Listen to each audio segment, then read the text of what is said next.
Man, what's going on? So we've been in home quarantine going on 4 weeks now. We've had 3 weeks in essentially home quarantine right now, and things are starting to get real, right? As you're just kind of observing and taking a look at things, there's a lot of things that are going on.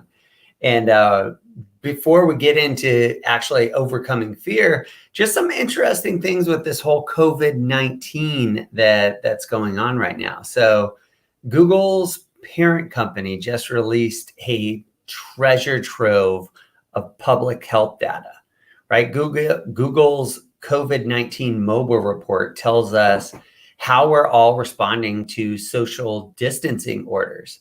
And here's a semi creepy way of how they're doing it, right?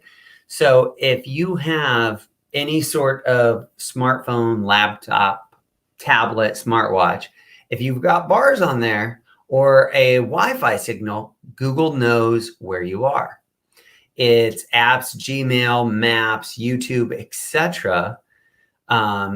Search, Android are all operating from systems that are geotagging machines. So they're tagging where all of us are at the end of the day, which is providing some good data. And it's also a little creepy at the same time here. And if you've ever turned on your location history, then you're kind of aggregating to that database. Now, keep in mind that your name and your personal data are not on there, so that's a good thing.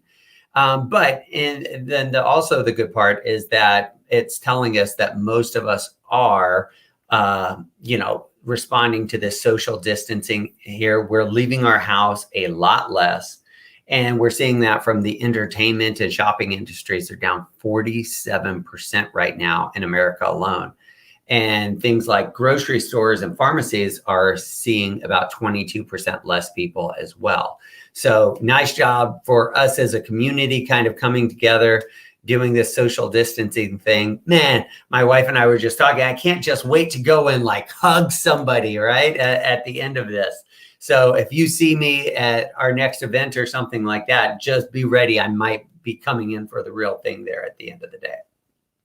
All right, but for reals, on today, I wanted to talk to people a little bit about the fear of rejection. So we've been talking about, mindset and sharpening the axe and doing all of these things during this time that we're creating these habits, right, that will serve us now and then also serve us after COVID-19 as well. So what kind of things are we doing on a daily basis? So all of that stuff sounds great until you get to something that causes you fear. And if you're scared of it outside of COVID-19, like just because we're stuck at home doesn't mean that you're not going to be scared of it anymore. And so how do we overcome, whether that's kind of call reluctance or that fear of rejection at the end of the day? And it really boils down to overcoming your own personal fears. And so how do we do that? And that's what I want to talk about today. I want to give you guys a few tips as we're continuing to learn. We're trying to expand during COVID-19. A lot of the people that I coach and train are in some sort of sales, and there's always that fear of rejection at the end of the day. So one, it's important to understand that we all experience these fears. If this is something that you're struggling with, you're not alone. And sometimes we can feel like it's only us who are experiencing these fears, but the reality is that everyone experiences these fears. And it's just that those who create success learn how to face their fears, right? Not just when it comes to calling or rejection, but in everything. Those that can overcome those obstacles and those fears tend to rise to the top. So here are a few tips and tricks on how we overcome those.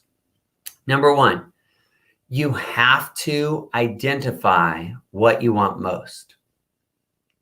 Never sacrifice what you want most for what you want in the moment, right? Learn to be brutally honest with yourself, especially in this time, because the reality is you will either have to learn to be told no, or you will have to learn to say no to the opportunities you want to create for yourself, to create for your family. For example, if you don't learn to become okay with being told no by a stranger, you will have to say no to your own personal goals. Or maybe even have to say no to those who matter most to you, right? And so this is where I would challenge somebody that I would coaching and say, would you rather have a stranger say no to you? Or would you rather have to tell your kids no, that you can't afford to pay for college, right? You can't afford to go and do that, right? Because you didn't face those fears at the end of the day. Now, I know this sounds harsh, but the reality is that we must be brutally honest with ourselves during this time. Otherwise, the above of what we just talked about can very easily become our reality. So you have to know what you want. And when I teach agents kind of business planning, their why has to be so big that it doesn't matter what gets in their way. They're going to go straight through whatever wall comes in front of them so that they can actually accomplish their goal. And if you don't love it, if you're not passionate, if you're not obsessed with what you're working for, you're never going to be able to get there, guys. So that's the first part, is know what you want. Number two, and if you coach and train with me, you know this is the redundant statement over and over, but it's so critically important, is track your numbers. Because once you start tracking your numbers, you quickly will know exactly how many no's you will need to get to a yes, which then allows you to attach that to a process. And once we attach that to a process, it makes getting told no so much easier. So when you know, as an example, if it takes 29 no's to get to your yes, you can kind of turn that into a game and make it as fun as humanly possible. Number three, ask yourself a different question. Instead of what type of rejection am I going to experience during this activity, ask yourself a better question. What will the result be for my personal goals, for my families, if I don't do this activity today? This comes back to kind of tip one. And here's the other part. When I'm teaching people to get on the phone, like, we talk about what your value is. If you truly feel like you are more valuable to your clients than them working with anybody else, that's when the game change. That's when the lever kind of switches there.